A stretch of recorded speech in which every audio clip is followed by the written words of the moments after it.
Just riding a Segway through the opera in Tel Aviv.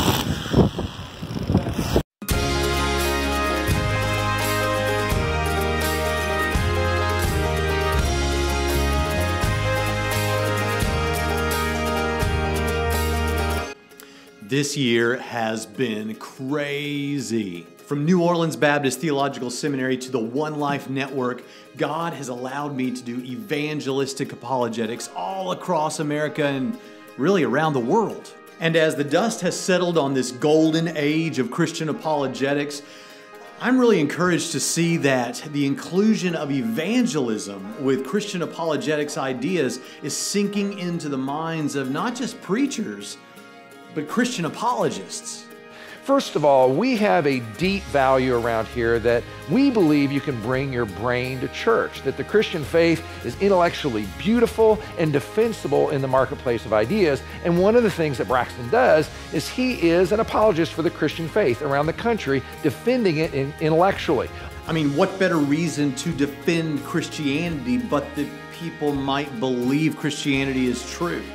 And in my particular field, it became Christian apologetics.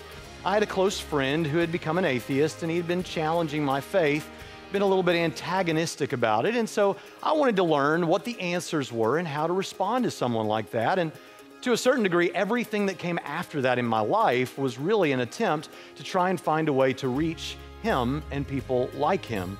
That's the ministry that I believe God's called me to, and the past few weeks I've been able to live it out one event right after the other. First, I traveled to North Carolina in the American South, and I gotta tell you, I loved being back in the South, where I come from, God's country. But I'm in Asheville, North Carolina right now, and I am excited to be on the road preaching the gospel again in the American South.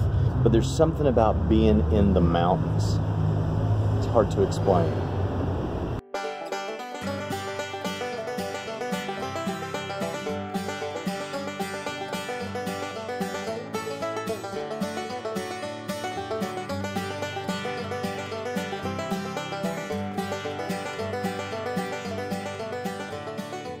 And I was able to do some preaching and some evangelism with a little bit of apologetics principles mixed in, because that's kind of the way I do it when I go do these local church meetings. And I took time on the way back to just relax in the Tennessee countryside, kind of soak in that landscape.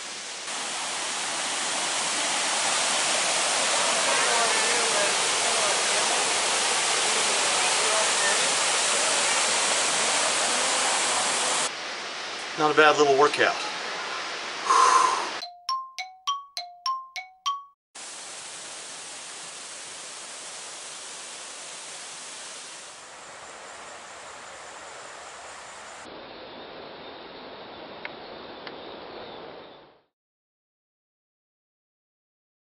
But then it was time.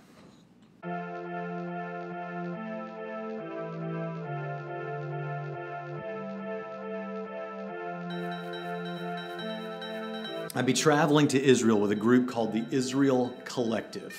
These guys were awesome. And there were all kinds of incredible people on the trip that you know from different kinds of things like I Am Second and people who are doing pro-life activism, just all kinds of things that are somehow loosely related to Christian apologetics. But I'm gonna leave someone out, so here's everybody. And I made a lot of new friends, but honestly, to be the guy who's sort of the new kid on the block at these mainline apologetics conferences, it was kind of cool to be hanging around with specific people that I've been reading their stuff for 15, 16, 17 years. I call them the A-team of Christian apologetics. People like Sean McDowell, Mary Jo Sharp, Mike Lycona. What I love about this passage, Paul says, have this attitude in yourselves, which was also in Christ Jesus. Mark Middleburg. Again, oh yeah, William Lane Craig. Okay, I just landed in JFK in New York City, and I got on the shuttle, and who are the only two people on the shuttle? Dr. William Lane Craig and his beautiful wife, Jan. This trip's gonna be awesome. For me, I'd been to Israel 2 or 3 times, and don't get me wrong, I really still enjoy the phenomenal experience of being in the land where much of the Bible took place. Yeah, I felt like we didn't have near enough time. But for me, this time around, it was being with these people. Everybody else had that life-changing transcendental experience where now when they read the Bible, it's got that whole new dimension to it. But for me, it was the dawning realization that God had allowed me to move from a youth pastor on through the stages of apologetics geekdom until I was at this point, this moment. And the Lord is the day when the face shall be signed. Clouds be rolled back. Clouds be rolled back like a scroll. Trump. The trump shall resound, and the Lord shall descend.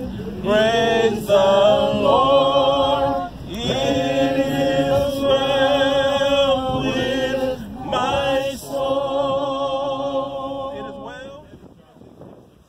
Speaking at conferences with and traveling the world with these people who had been my heroes. The bottom line is, you're out there. You're an apologetics geek right now. You're reading Craig, Lycona, Sharp, Middleburg, maybe Hunter. You should follow God's leadership and be what He wants you to be. But the point is simple.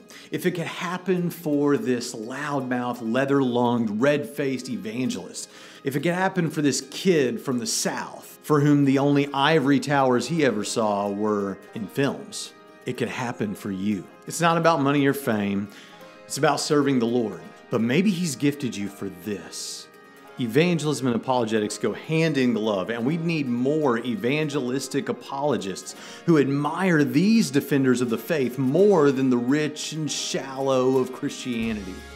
We need defenders who are interested in winning arguments, but more interested in winning souls. Maybe that's